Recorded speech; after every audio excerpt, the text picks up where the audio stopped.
कभी आपने सोचा है किसी घर में दाखिल होते ही दिल को इत्मीनान, जन्नत का सा सुकून और एक बरकत का एहसास क्यों होता है? कहीं पे छोटा सा घर और थोड़ी सी रोजी में भी खुशी और सुकून मिलता है, और कहीं पे आलीशान घर और महंगे फर्नीचरों में भी बेचैनी और घुटन महसूस होती है। क्योंकि जिंदगी में सिर्फ पैसा ही बरकत नहीं है। अगर आपकी जिंदगी में सुकून, वक्त, सेहत और खुशी न हो तो वो पैसा भी बेबरकत हो जाता है।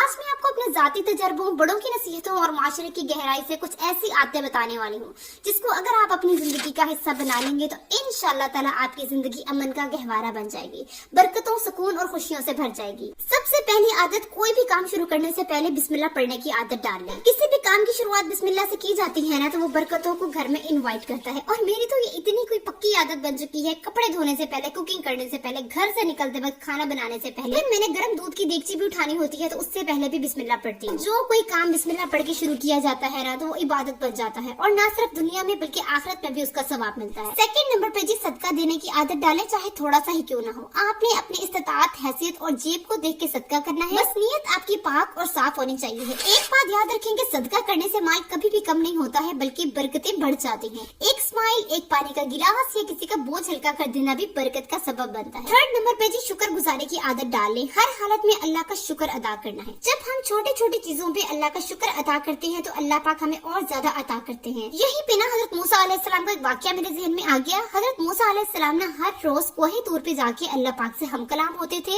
एक दिन ऐसा ही हजरत मूसा अलैहिस्सलाम जा रहे थे तो रास्ते में दो बंदों से उनकी मुलाकात हुई। एक बंदा बहुत ही अच्छी हालत में था, उसके पास बहुत ज्यादा माल था। उसने हजरत मूसा अलैहिस्सलाम से कहा कि जाके अल्लाह पाक से पूछना कि मेरे पास इतना माल क्यों है, मेरे पास जो माल है उसको थोड़ा सा कम कर दें। और जो दूसरा बंदा था वो बहुत ही बेचारगी की हालत में था, यहाँ तक कि उसके बदन पे कपड़े भी नहीं थे, रेत से उसका बदन ढका हुआ था। उसने हजरत मूसा अलैहिस्सलाम से कहा कि जाके अल्लाह पाक से पूछना कि मेरे पास कुछ क्यों नहीं है। हजरत मूसा अलैहिस्सलाम कोहे तूर पे चले गए, और जब वहाँ से वापस आए तो जिस बंदे के पास बहुत ज्यादा माल था उसको हजरत मूसा अलैहिस्सलाम ने कहा कि तुम अल्लाह पाक का शुक्र अदा करना बंद कर दो, तुम्हारे पास माल आना खुद ब खुद बंद हो जाएगा।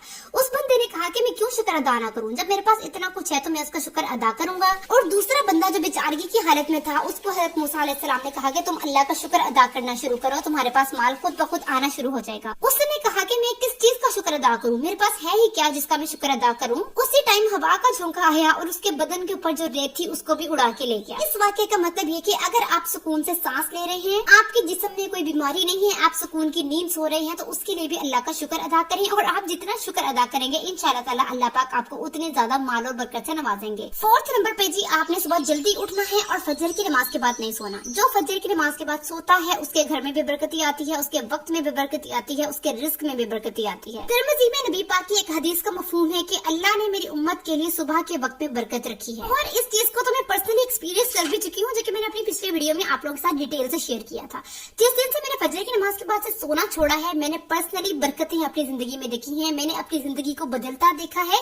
सबसे बड़ी शिकायत मुझे जिंदगी में ये थी कि मेरे पास वक्त नहीं है, और यकीन करें कि जिस दिन से मैंने फजर की नमाज के बाद से सोना छोड़ा है मेरे पास वक्त ही वक्त है। दिन के सारे काम भी खत्म कर लेती हूँ और उसके बाद भी इतना टाइम बच जाता है कि समझ ही नहीं आती कि क्या करूँ। सुबह जल्दी उठने से दिन लंबा होता है, काम आसानी से हो जाते हैं और थकावट भी कम होती है। पांचवी आदत जिससे जिंदगी में बरकत खत्म हो जाती है, नमाज में लापरवाही करना। सबसे पहला और सबसे अहम काम ये होना चाहिए कि नमाज में सुस्ती नहीं करनी है। जब बंदा नमाज में लापरवाही करता है ना तो उसकी जिंदगी से बरकत ऑटोमेटिकली खत्म हो जाती है। क्योंकि नमाज सिर्फ इबादत नहीं है बल्कि इसमें हम अल्लाह पाक के साथ अपना कनेक्शन बनाते हैं, अल्लाह पाक के साथ हम कलाम होते हैं।